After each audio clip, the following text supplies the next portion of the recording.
Hello everyone, welcome to Unimonks. आज हम लोग देखने वाले हैं dipole in an external uniform field.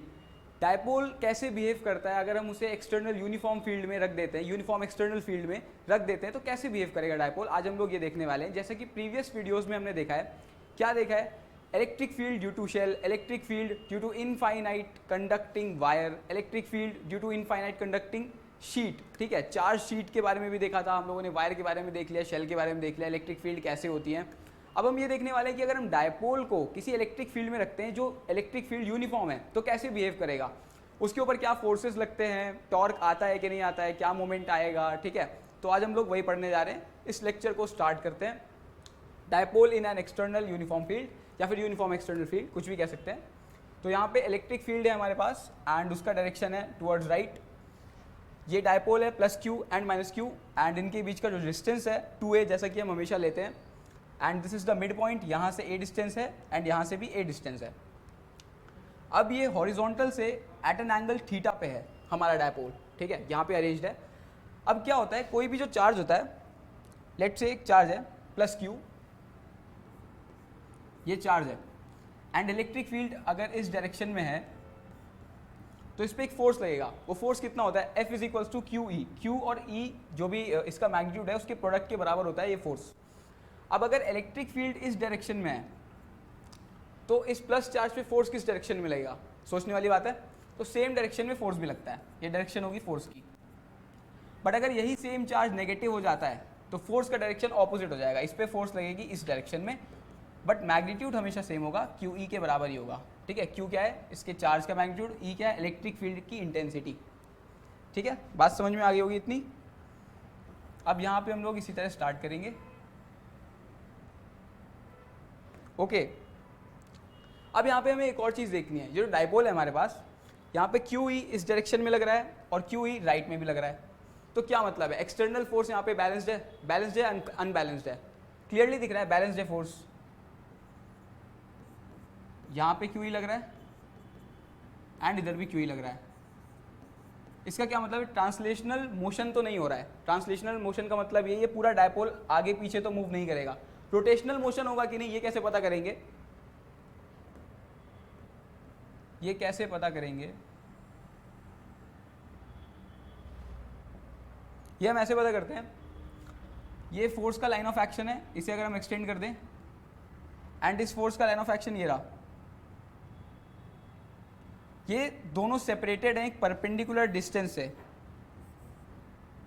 Equal and opposite force लग रहा है और उनके बीच में एक परपेंडिकुलर डिस्टेंस है। तो क्या मतलब है, यहाँ पे रोटेशन होगा।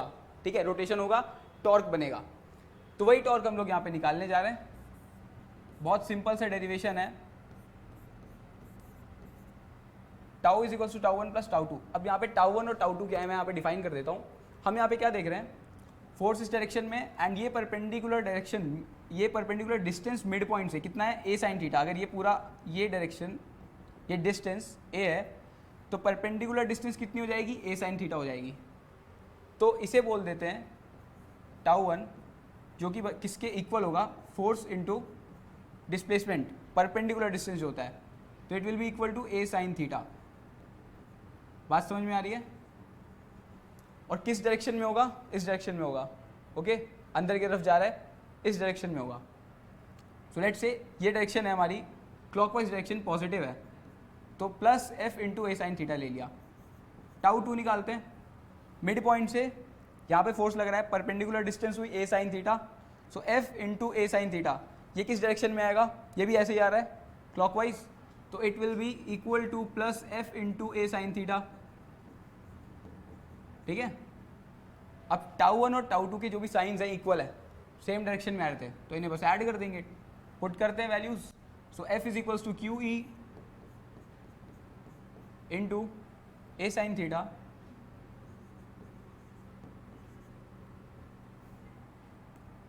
ए साइन थीटा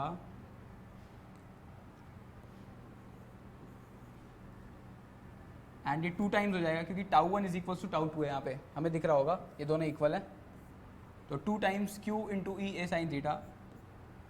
अब इसे डायपोल मोमेंट पे चेंज कर सकते हैं, कैसे कर सकते हैं, 2a Q into E sine theta. ये क्या बन गया, ये डायपोल मोमेंट वेक्टर बन गया. So it will be equal to P into E sine theta.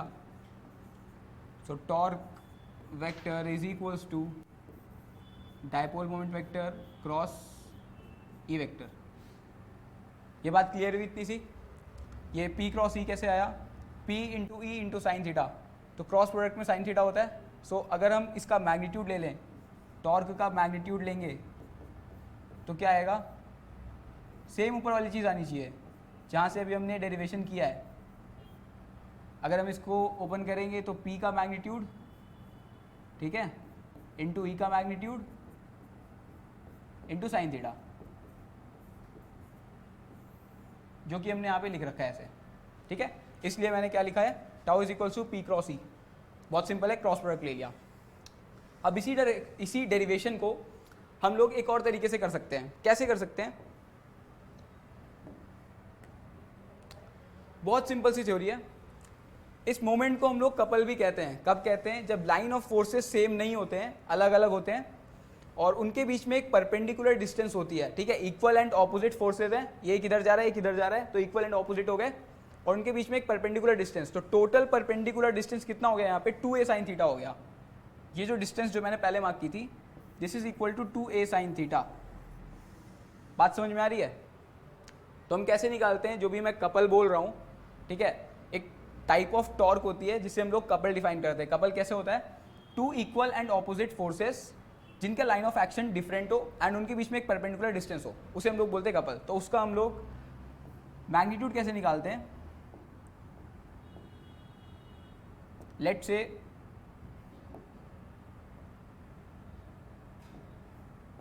It is equal to tau and उसका मैग्नीट्यूड हम लोग निकालते हैं फोर्स.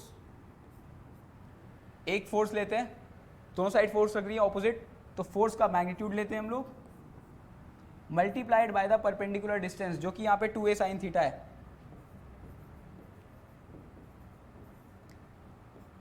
अब फोर्स कितनी है हमारे पास यहाँ पे, QE. इसे पुट करेंगे तो सेम राइट हैंड साइड वाला ये पूरा यहाँ पे आ जाएगा एक्सप्रेशन.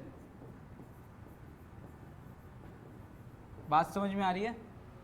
अब फिर से Q इंटू 2a, ये बन जाएगा आपका dipole moment vector E into sine theta, तो P क्रॉस E. फिर से सेम चीज़ आ जाएगी. तो अलग अलग बुक्स में अलग अलग तरीके से डिफाइंड है, तो आपको जो डेरिवेशन सही लगे आप वो फॉलो कर सकते हैं. ठीक है, जो भी समझ में आ जाए. बात हम लोगों ने सेम ही की है, बस अलग अलग तरीके से इसे प्रेजेंट किया है. ठीक है, जैसा कि आप लोगों को जो भी इजी लगे. तो आपको इसी से रिलेटेड और कोई भी टॉपिक जो समझ में नहीं आया, आप लोग कमेंट में बता सकते हैं हमें कि क्या पढ़ना है नेक्स्ट वीडियोस में, आप क्या एक्सपेक्ट कर रहे हैं. और इसमें अगर कोई डाउट है तो वो भी कमेंट में डिस्कस कर सकते हैं. ऐसे इंटरेस्टिंग कंटेंट के लिए subscribe to Unimonks. Thank you.